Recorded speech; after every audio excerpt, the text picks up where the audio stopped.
Men, welcome to the most important podcast that you'll hear in a long time. It's the Men's Leadership Community Podcast, and it starts now.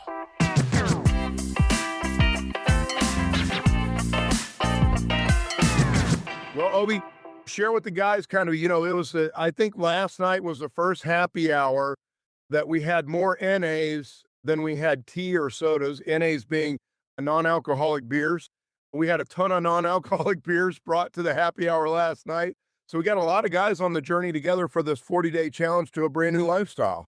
That's exciting because that tells me that there's people that are wanting to be intentional not only about their spiritual well-being, but also their physical well-being, which God calls us to be good stewards of this temple, right? This body that he's given us. And so it's exciting, really getting pumped up and talking about what God is doing. That's the 40-day challenge, no alcohol or a healthy specific diet to you, 3 workouts a week, 20 minutes of Bible study a day, and 5 minutes of meditation a day, and then 12 hours in succession without technology once a week, which our own Dave Foster is the one that kind of got us into that. He practices this Shabbat where he goes nuclear. He really does shut down anything that's digital. And, I asked him, hey, dude, what happens if like somebody dies or anything? He's like, well, I mean, it's not like they're going to keep dying, right? I'll know about it. But Jesus said to a man once, let the dead bury the dead. Let the dead take care of themselves. We've got work to do. Obi and I have been sharing with each other, and we want to promote this out there in advance to teach you. One thing that Obi and I know for an absolute fact from our own lives is the devil loves an unhealthy man. The devil loves an unhealthy man. He's an easy target.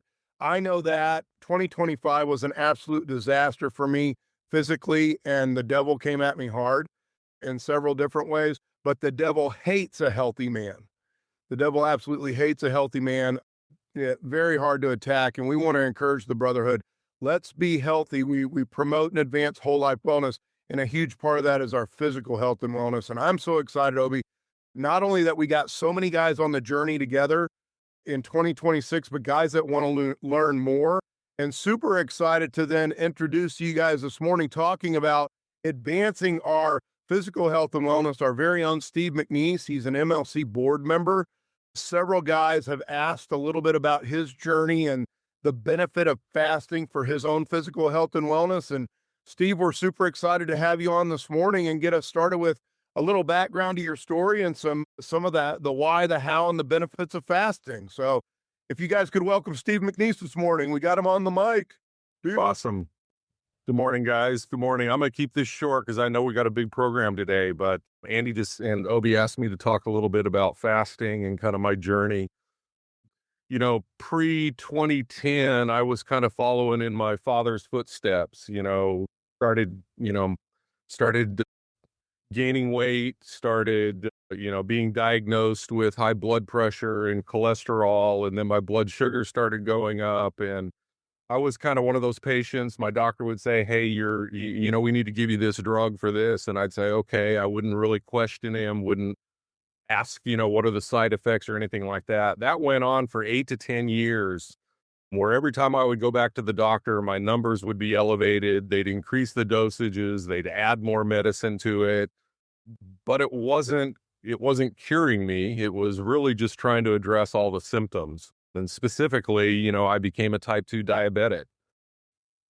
Back in 2018, I had been traveling a lot because we were opening up a new airport and ran out of medication, missed my doctor appointment, called him up, was able to convince him to renew my prescriptions, got that, went another 3 months, ran out again, wasn't able to meet him. He wouldn't renew them. And after about 2 weeks, I was talking to one of my developers and he was asking how things were going. I go, man, it's weird. I really feel good.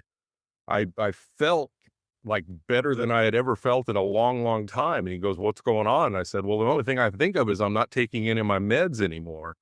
And he goes, well, what meds do you take? And I started saying, like metformin, Jetawantho, and, just all these other things. And he goes, well, I go, I'm a type 2 diabetic. He goes, well, no wonder, that's poison. My mom used to be a type 2 diabetic and I used to be pre-diabetic. And all I heard when he said that was the word used to be, because my doctor told me for 8 years that it's a chronic disease. You'll never get rid of it. Once you're a diabetic, you'll always be a diabetic. And that turned out not to be the truth. So that kind of opened my eyes. He pointed me to a doctor, Jason Fung out of Canada.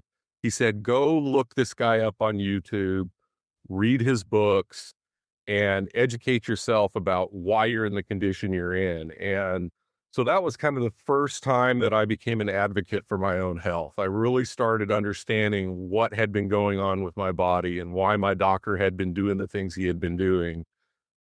Long story short, 2018, I went into my doctor. It was like August. I went into my doctor, now prepared. I understood what the drugs were that he had been prescribing me and what the side effects were and what they were doing to my body. And I was prepared to talk to him and say, I'm not going to take this medication anymore. And he was not happy with me. I ended up making a bet with him. I said, look, I'm going to be back here in 3 months and I'm going to be a non-diabetic. I go, I don't know about my cholesterol and all that, because my focus at that point was just on the diabetes side of it. He had always, for 8 years, he had told me, hey, your ideal weight is going to be 195, 200 at your height, which I'm almost 6'4.5". And so I said, okay, I'll be back in here non-diabetic. What do you want me to weigh? 195, 200? And he goes, no, I want you to weigh 185. I was like, 185? That's crazy. Well, he was upset because I was questioning how he had been treating me, and he was just going to stick it to me. So I said, fine. He actually called and begged that I got back on my medication because he thought I was going to die. He wanted me on my statins. He wanted me on my cholesterol, my other diabetes medication. I just said, look, I got to try this. What I had researched and educated myself on, and in 3 months, it'll either work or it won't. So 3 months later, I walked back into his office and I weighed 185. They did all the blood tests and I had cleared all my diabetes. I had normal cholesterol, everything. My triglycerides were back to normal. Everything had been cured. And I did that all through fasting. I didn't add exercise regimen during those 3 months because I didn't want him to point and say, well, it wasn't the fasting, it was the exercise. So I just wanted one variable that was going to change this, and it worked. So fasting has become, since then, something that both my wife and I do on a regular basis. 2020, we kind of fell out of it. I think everybody fell out of it in 2020 when you're locked in your house. But, quickly got back into it. We now fast every week. I typically do long fasts, so what's called an extended fast, that are, like I'm on a fast right now. My wife and I are going to break it this morning, and it's going to be about 36 hours. Wow. And there's just tremendous benefits to fasting. And the biggest one is people, especially people with type 2 diabetes, you develop what's called insulin resistance. So if you're constantly eating processed food and sugars, you have too much sugar in your bloodstream. So your pancreas releases insulin to get rid of that sugar. Well, if you always have insulin in your bloodstream, you start to develop an insensitivity to that insulin. It doesn't work as well as it should because it's always there. And that's what happens with type 2 diabetics. We become insulin resistant, and then they start giving us drugs to force our body to produce more insulin, which just compounds that problem. Or they have to give us drugs to force our body to use that insulin more efficiently. And so those things don't actually get to the root of the problem, is why are we becoming insensitive to that insulin? Why is the insulin not getting out of our body normally? And so by fasting, when you're not eating, your body doesn't release insulin. And so when you deprive your body of that insulin in your bloodstream, then the next time it sees that insulin, it's more sensitive to it and it uses it better. So the longer you're able to do that, do these long fasts, do more fasts per week, the quicker your body's able to heal itself. Our bodies are miraculous. God has created a miraculous body that is able to heal itself. I truly believe that most health issues from high blood pressure, cholesterol, and all that all stem from our diet. And it starts with all the inflammation that occurs from the foods that we're given. All of the food manufacturers purposefully add sugars to those foods because they know it's addictive.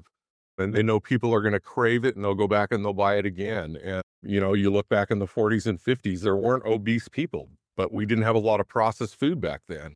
Now everything is processed. So Tom and I, we try to shop on the outer aisle, the fresh foods, vegetables, meats from the butcher and all that. We don't get any boxed food, no pre-processed food, or try not to. It's hard though, because it's everywhere. So let me jump in with a couple of disclaimers real quick, and then a Friday morning mic drop that you already gave. Obi, did you hear that Friday morning mic drop? Are you an advocate for your own health? And the answer probably for a large percentage of people, Steve, is no. Right. You're not. And I mean, you are the number one advocate for your own health. And I love that you said that. When I became an advocate for my own health. Wow. So we want, number one, there's a Friday morning mic drop, Obi. We want the MLC and the guys on the call to be advocates for your own health. You're the number one advocate. But then a couple of quick, just disclaimers to follow along with the thought process of JB, and not wanting just a 40-day challenge, but wanting lifestyle change. What you're talking about, Steve, is something that is intentional, that has a lot of discipline involved, and is long-term, correct? Yes, it's a lifestyle change. Yeah. So we're not after a 40-day learn how to fast, and then, you can get back to eating what you want and drinking, a fifth of Makers on the weekend. I don't know who that would be about by, anyway, just, to throw that out there.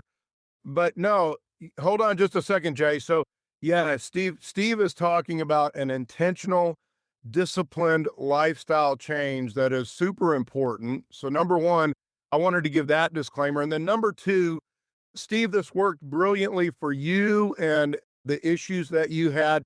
And I know that you're an advocate for it and you find it to be healthy and beneficial for those that are in need, but this is not necessarily for everyone, correct? Not for everyone. Everybody's different and things work differently for everyone.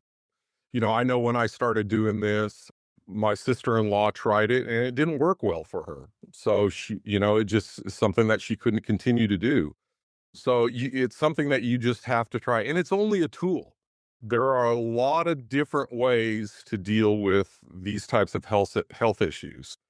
For instance, one of the very simple things you can do is, your body produces insulin to get rid of the glucose from your blood. But if that's not working well, one of the things you can do is right after you eat, within 15 minutes, take a 15-minute walk, because that's going to force the muscles. The muscles will actually start pulling that glucose out of your bloodstream as well to use it for energy. So that's another way your body can get rid of those excess sugars. Steven, how do you know if it's not working for you? You said it didn't work for her. How did she know? Was it her body feeling it? What happened? Yeah, she wasn't, her blood glucose levels weren't dropping at all, even when she was fasting. So she just couldn't get them to drop to a safe level without her medication. And so it didn't work.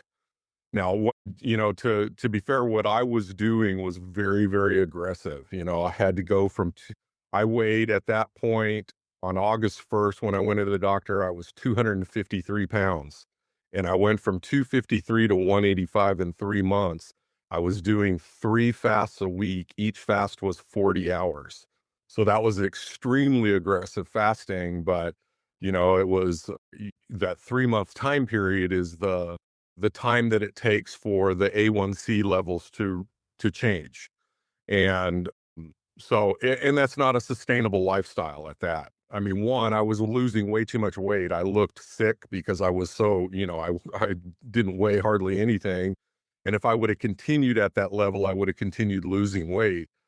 So it just wasn't healthy. And it's just a hard lifestyle to live that aggressively.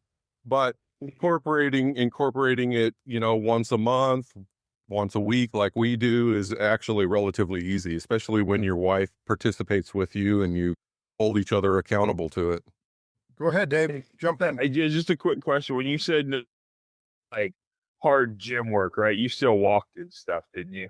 I did not walk as exercise other than walking to get from place to place. I did. But it wouldn't be, I mean, it's not going to be detrimental. No. You were proving a point to the doctor. I was proving a point to the doctor. You should absolutely exercise. I mean, walking is one of the best things you can do, especially as you age.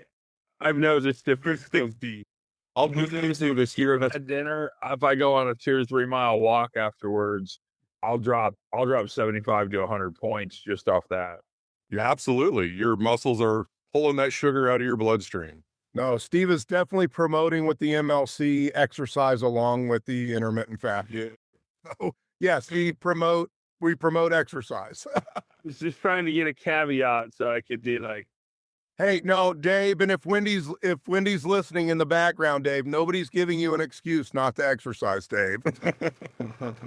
had said she's at work already, but Okay. you know where I was going now. Yes. It's good. The walks actually feel good, so I really appreciate all the info, Steve. Yeah. No, and Marco, real quick, Marco, to your point, I just wanted to say the regular checking of your glucose to see that it's working is also a habit. Yeah. So everything has to be intentional and have some discipline to it. It shouldn't be done haphazardly, so. No, especially with fasting, or if you're going to do extended fasts, they can actually be dangerous because if your blood glucose drops too low, yeah, you're going to be on the ground. I mean, so Brittany, my oldest daughter, is a type 1 diabetic, unfortunately. And I know that, so she has no insulin production in her body. She has to take it externally. Yeah. And she has a pump that does that, which basically gives her a maintenance dose periodically, just kind of, we have a little bit of insulin that's always being released into our body. And then when she eats, she has to bolus to give it a much larger amount to deal with the carbs that she's actually eating. But if she comes down to like work out, or we're working on woodworking on a project, or we're building something around the house, because she's using her muscles and exercising, that extra blood or that extra glucose is getting pulled out through her muscles. And so the maintenance dose of her insulin starts to drop her too low. And then the next thing you know, she's laying on the floor and asking for somebody to get her some candy. So I know for a fact that just exercising is going to pull that glucose out of your blood in addition to your insulin, just because I've seen it with her. It's the only way it's happening. Yeah, go ahead, Obi. I know Jay had a question or a comment. Yeah, Jay, jump in. To back up Steve's point, the diabetes industry is a $429 billion industry. So why do you think they want you taking those meds? Exactly. The insulin, the metformin, all of that. Yeah, I didn't want to offend anybody, but follow the money. That's exactly right. No, and Jason and Jen are both pharmacists, and Jen's why, when you talk about your why, Obi, when we getting setting goals and understanding your why, Jen's why is she is passionate about eradicating preventative disease. And when it comes to the food that we put in our mouths and the liquids that we drink and all of these things, diabetes is going to be, for some people, something they struggle with regardless, through genetics and DNA and hereditary passed down from. But for the large part, Jason, what a lot of people don't know is diabetes is a preventable disease. Yep. Thank you, Steve. I mean, the key is you have to want to. Yeah. And I'm preaching as much to myself as I am anybody, but there are a lot of people. It's sad to see. I've seen it over the 36 years of my career. There are people that whatever they're feeling, they want to take a pill and make it better. They don't want to change anything else. They just want to take a pill. If that pill makes them feel funny, they want to take another pill to make them feel okay. Yeah, and unfortunately, a lot of people who become type 2 diabetics get those drugs, and then they think they can continue eating the way they are because they And then they end up, just getting worse. And ultimately they'll end up on insulin injections, which, And that's what's happening with the new weight loss drugs is people are taking them and thinking that they continue with the same diet and the same alcohol consumption.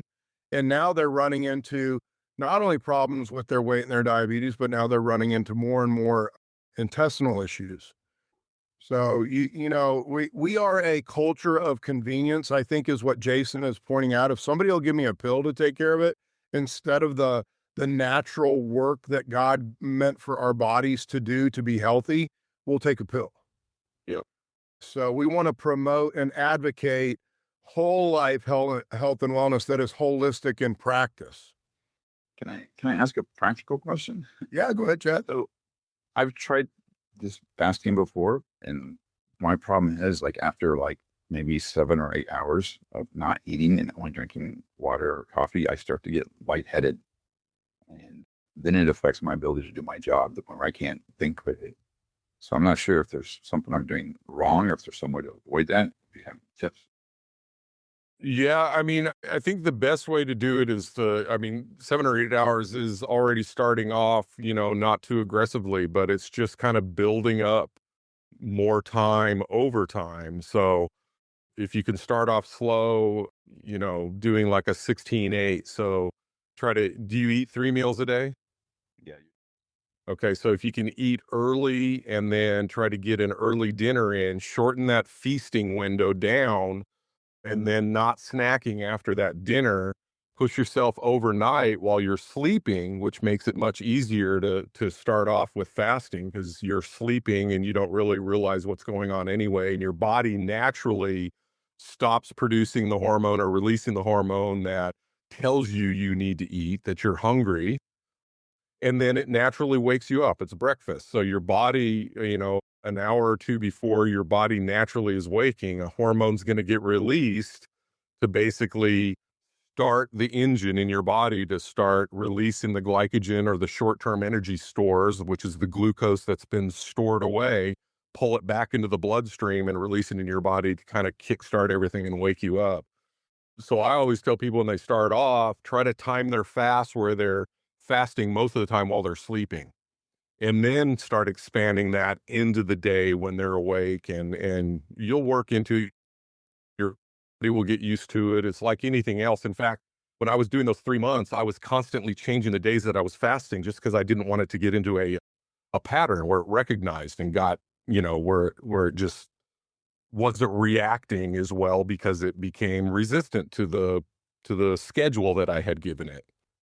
And then you've got that on a couple of these slides here, Steve. So just looking at the health benefits, skipping over the Hebrew and the Greek, so it is biblical and it is a way of connecting us in a closer relationship with God, but on the which is primary, but the secondary is the health benefits. So just take us through a couple of these thoughts real quick, because I think they connect with what Chad was asking about, specifically on the timeline. Yeah. So, really what's happening in fasting is you're shifting away from burning your sugars for energy to burning your fat for energy. So 0 to 12 hours, you're basically consuming all that short-term energy store, that glucose that's been stuffed away in your liver, which is what the insulin does. It kind of unlocks the cell so that glucose can move into the cell. And then when you start getting to the extended fast, like 12 to 24 hours, your insulin levels are going to drop. And that's where I was talking about. We're trying to get rid of the insulin out of our bodies so we can become more sensitive to it when it is in the bloodstream. And we're switching over to that fat burning. The key here is when we get past 24 hours and longer, we're getting into what's called autophagy, which is where the body is going through and marking damaged cells to be recycled. And that's critical. One of the new things that I learned from a new doctor that I've been following is that there are cells there, and it's kind of weird. They call them zombie cells. You guys can chat GPT it or Google it, but they're scientifically, I think they're called senescent cells. But these are cells that are no longer replicating. Most of them aren't functioning like they're supposed to. but they're not dying off completely. And so they stay in your system and they're releasing molecules that are chain reacting, damaging other cells next to them. So that's what's causing the inflammation and the other things that are going on in your body, and you got to get rid of them. And one of the ways to get rid of them through fasting is getting into autophagy, those long extended fasts where they will get marked to be recycled and removed from the body. It never ceases to amaze me that so God created us as integrated beings. We are not separately a soul and a body, or a mind and a heart, but we are an integrated being. So we are an ensouled physical body. But it never ceases to amaze me, Steve, how the body and the soul mimic one another. So you're telling me that these zombie cells are basically the old man alive in us that are still trying to fight to stay alive, while the new man in Christ in us is constantly putting them to death and raising up brand new life. So that's actually happening at a cellular level as well as at the spiritual level. It is. Yeah, that's crazy. There's no coincidence either. No. Isn't that amazing how that works though, guys? So it's happening in our cells, it's happening in our souls. So go ahead, Steve, take us through the next couple real quick. Yeah, so getting past 24 hours really deepens the ketosis. That's where you're burning fat for your energy. There's also a boost in the growth hormone, which helps you. Basically, it keeps the body from consuming your muscle mass when you're fasting long times. And then you get into the 48 and 72 hours, you're deep in heavy autophagy. You're really starting to recycle a lot of your cells at that point. And that growth hormone is really kicking into high production. Now, again, you shouldn't be doing an extreme fast like this without an accountability partner or a mentor or a doctor that knows that you're actually going through this kind of a fast. Is that correct? Okay.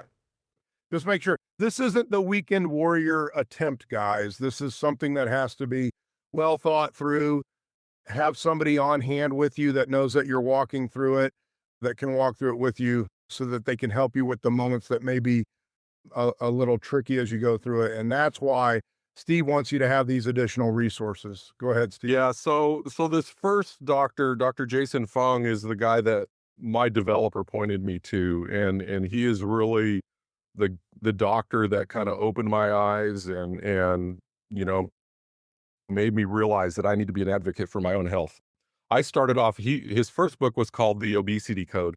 I started reading his second book called The Diabetes Code, which is very similar to the first one, but it's specifically tailored for people who had diabetes, which is the boat I was in. And, reading the first half of the book, he's talking about how you got to where you are. And it was like he had my medical chart and he wrote the book specifically about Steve McNeese. It was crazy. He talks about, here's what your doctor's going to tell you. Here's what he's going to do. Here's what's going to happen. And I mean, it laid my last 8 or 10 years of my life out. And then he talks about how do you fix it. Now, he doesn't get into specifics about the diet you need to eat. All he says is, I'm going to teach you how to become insulin sensitive, remove that insulin resistance through fasting.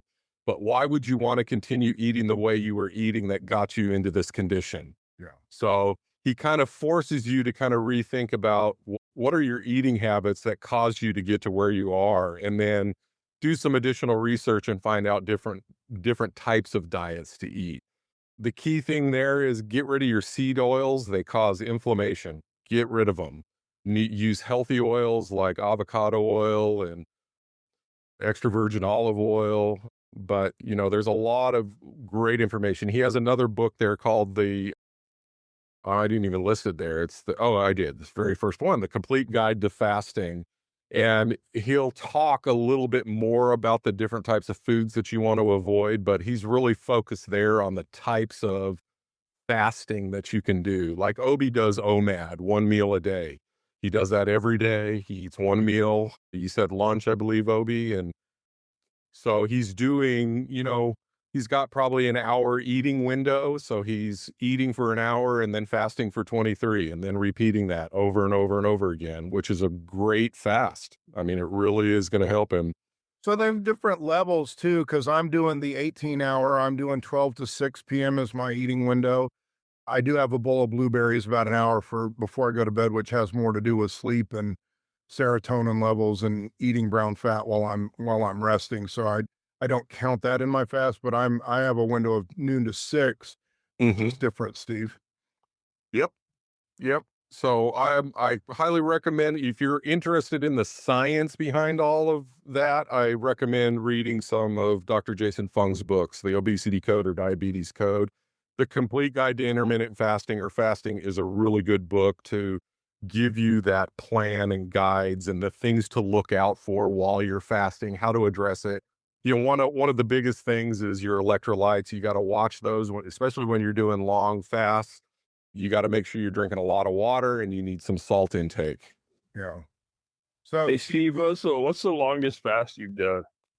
I think my longest fast was 86 hours. And I did that one time and I didn't think, I kind of came out of it like, I don't know if it was worth it, if it did anything more than when I was doing a 40-hour fast. But, you know, when you get that far into a fast like this morning, I'm not even hungry, but my eating window is coming up after this call and I'm going to eat just to stay on a schedule. But when you get, you know, into the 30, 35, 40 hours, your body is in full ketosis at that point usually, and it's burning fat for fuel, and you don't feel like you need to eat. So For people, Steve, like Chad was mentioning earlier, you know, he tried it and he felt a little dizzy or lightheaded or whatever. If you feel that way, obviously your sugar levels are dropping. That's what it means to me. You don't have to be diabetic to know that your sugar levels are dropping. So would a little sip of orange juice just help just a little bit, just a sip? Maybe some chicken broth or bone broth.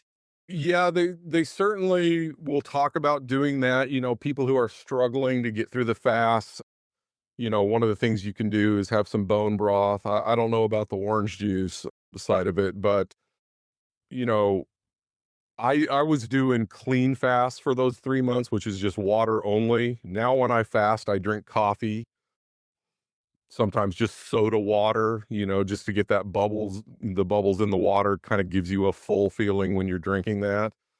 But some people, like my wife, used to do bone broth. She was doing longer fasts and things like that to help her through it. The bone broth will stall you a little bit, but not that much. Just kind of put it on pause, and then because there is some calories and some protein in there. So, I mean, literally you're eating, but it's not a lot. Okay. Thank you. yeah, and Steve put Dr. Fung's book in the chat, so you can click on that. It'll take you directly to some of his content. Steve, thank you so much. We do want to encourage guys one more time, be safe. Make sure that you're educated and make sure that you're walking through this with somebody else. This is definitely not a weekend warrior thing that we want guys running out, you know, without thought practicing, correct, Steve? Yep, that's correct. And I'm open to take any calls, have coffee, lunch, whatever. We can have lunch and talk about fasting. There you go. There we go. Yeah. Well, big thank you to Steve. Thank you for sharing. There's obviously plenty more to share. So Steve will hopefully have you back and talk about a little bit more in different directions. But Obi, we need to make a move to 2025 and 2026, talking about reviewing, reflecting, projecting, and setting goals. And one of the things that we wanted to do this week, Obi, is have some guys talk about, you know, what's going on with 2025 and actually following in our footsteps from last week. Yep.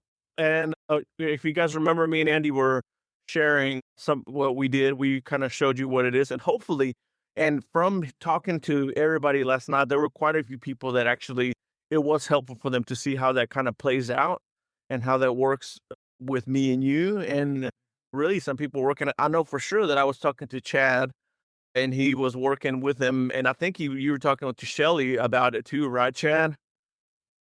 Yeah, it looks like he was. I can tell by his. As far, yeah, I haven't talked to her so much about this. So anyway, if you want to, Chad, if you want to kind of share with us? Maybe one or two of those that you shared. We would love to hear from you. Well, I mean, as far as what happened last year, Just, what were your goals, or what did you accomplish, or what did you struggle? Any of that? yeah, I mean, like last year, hadn't done this. I hadn't really set goals, and so I mean, there was just a struggle with everything that's been going on with my family and stuff. So I've written a few down for this upcoming year because I think last year was just there wasn't a whole lot of positive things going on last Gotcha. Yeah. So, yeah. So we understood. Andy was telling me about that yesterday. It's like, well, 2025 for me was a. An epic fail physically. It was an epic fail on my physical health and wellness. I shared that pretty openly. So 2026 has already started off better. The key that we were talking about last week, Obi, is guys being intentional about actually looking at these questions, filling them out, and writing the answers down. And I know that we have a couple of guys that hadn't actually done that before that are practicing it a little bit more intentionally this year.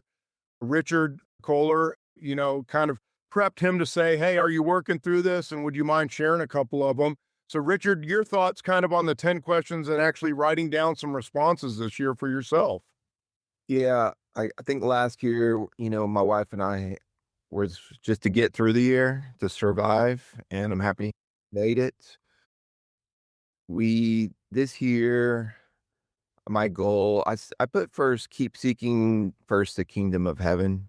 I told Obi last night, I feel like I've been reaching and grasping and like focusing so much on my financial stuff and like, what else can I do to make money that I'm kind of like, my mind is just going in overdrive. And so now instead of that, I'm going to focus on God first and then let him show me where he wants me to go, show me the path. So that's my first goal, is keep seeking God and trusting he's going to provide. It started out good. I had a little praise report yesterday. My wife got approved for something that was really big as she's making this career change.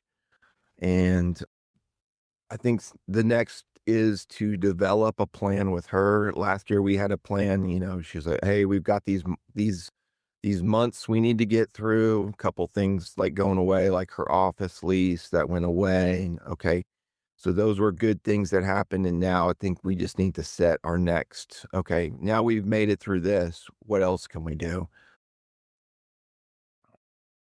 Yeah, thanks. Well, CJ Marks, I know we talked a little bit about maybe you sharing some of your reflections from 2025. Yeah. So some of my goals for 2025 was finish projects and tasks at home, like bathroom redecorating, not lose my temper with my son, potty train our daughter. I worked on with you mission, purpose, values, and finish my outline testimony. Finished bathroom redecorating mostly, and we did potty train our daughter, which has made life easier. Participated in some major church decisions and involved myself in church leadership and finished my outline of my testimony. And now I'm writing the 5-page beginning, middle, and end structure that you and I talked about. Definitely some areas where I struggled or failed is things that left the bathroom, still scared my son at times with my temper and tried to help a friend go through mental health issues, but ultimately had to leave that to God. Overcame some challenges. It was interesting when you talked about last time, the challenges don't necessarily have to be family. I was thinking about challenges that I overcame at work, and something as simple as contributing to my company's software security at work and learning new programming skills that have to do with encryption. Some new encryption techniques can still be a way to bring the light of Jesus to the world. So I was thinking about that more. I could keep going, but I don't. Yeah, no, keep going for a minute. You're doing great. Just go count through them. Yeah. What I love about this though, guys, is seeing another brother with the intentionality of actually writing down answers. And just pause real briefly, CJ, and say, what does that feel like now that you've actually written these down as you're going through them and even sharing them with other people? Well, I didn't do this last year. And I think I'm looking forward to being able to look back at this next year and being able to compare. I think that'll be really helpful. Nice. Yeah, excellent. Yeah, so what did you let go of then, CJ? My need to feel in control and responsible for everything that goes in our family's home, particularly regarding hosting. As a man, I kind of feel like I have to be involved in everything, otherwise I'm not fulfilling my role as a leader. But hosting is not my gift. It's not my talent, it's my wife's passion. And she can be a lot more relaxed about it when things that go, go wrong. So if I take a step back and let her just be in control of it, that's her domain. She makes decisions on it, and I'm just available to help. That gives both of us a lot more peace. Nice. Then give God control over other people's bad habits. Ultimately, that's up to God, whether he's going to change someone's bad habits. I can, if I put too much responsibility on myself to try and help a person through their bad habits, it's just going to drive me crazy. Yeah, and I've been talking with another brother about this. We have to know as men in our lives, what are the areas that God has given us control over, where we do have control, which begins with ourselves and our own actions, thoughts, and emotions. But then what are the areas that we recognize we don't have control over? And we have to let go of those areas, CJ, because they can not only hurt us, but they could end up hurting the person, or the situation that we're involved in that we really don't have control over, and cause more anxiety, more stress. So I think that's a big one. Thank you for sharing that. Yeah. What was the most important thing you learned about yourself in 2025, CJ?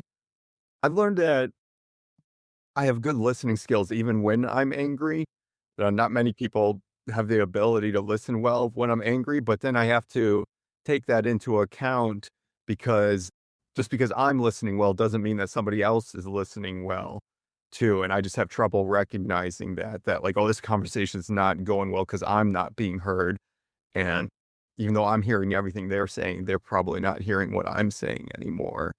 So I have to consider the emotional state the other person is in, which I'm not always very good at recognizing their emotional state. It's a lot easier to recognize my emotional state than it is their emotional state. Yeah, but awareness of that has grown over this past year for sure. It sounds like.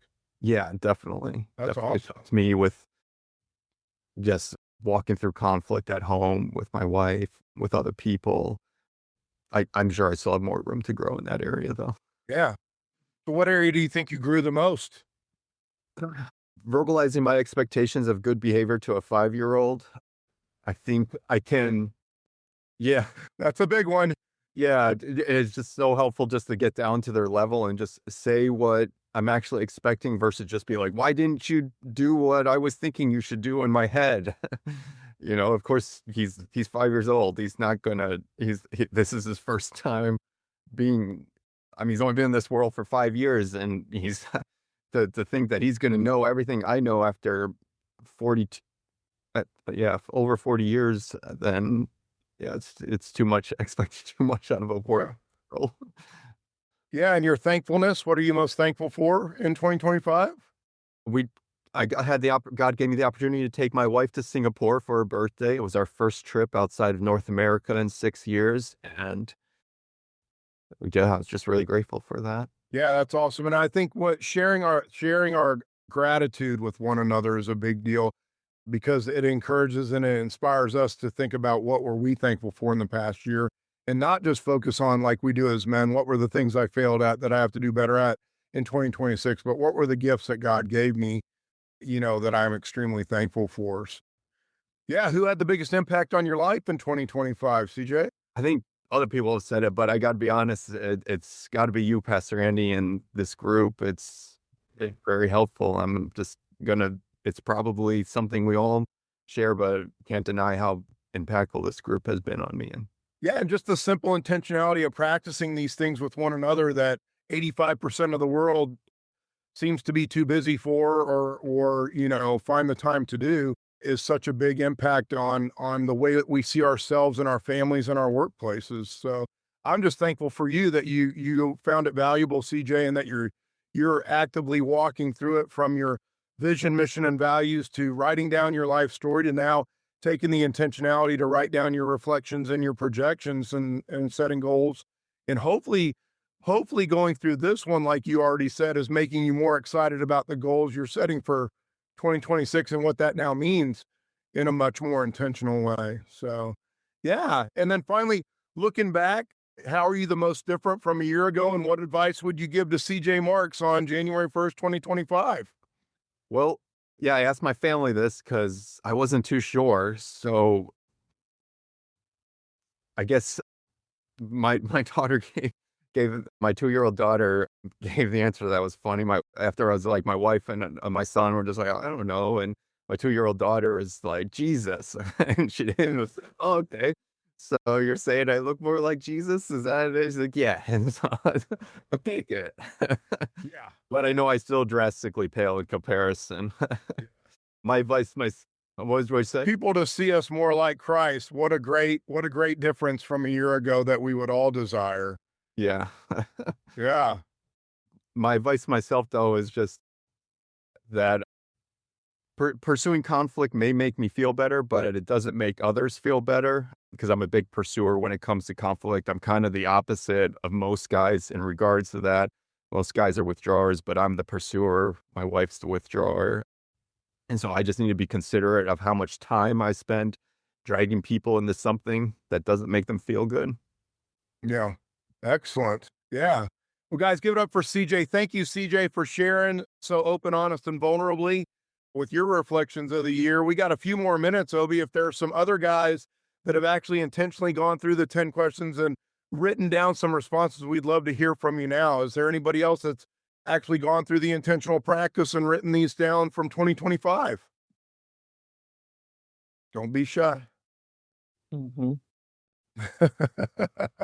The only wrong answer is the one you didn't ask. Wait. Yeah. Sorry. For sure. It made sense. It did. That was a good one. Yeah. Well, guys, if you haven't done it yet, there it is. Take a screenshot of it. Make sure that you go through it. It is extremely helpful to do your reflection before you do your goal setting. There's a purpose in the order of the way that we're going about these things. So do your reflection first.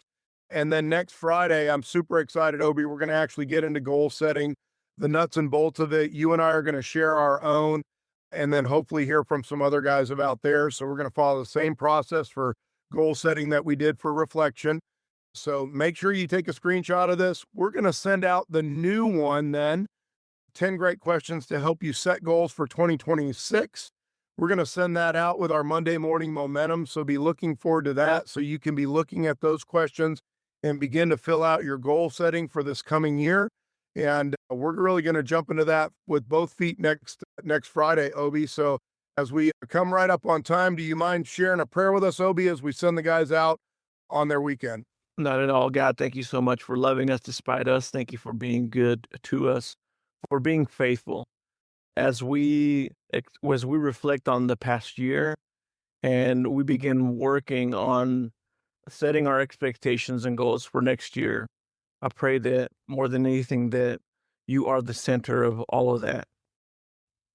I ask you that you help us and ignite a fire within the men in our group to be intentional, to war, to fight, to draw closer to you. Man, I'm just so thankful for this group and for the men and for what you're doing in our lives. And I just ask you that you open up our minds and that you allow us to not just be bystanders, but to put your words into action. We love you, and it's in your name we pray. Amen. Thanks for joining and listening. We hope that you were truly blessed.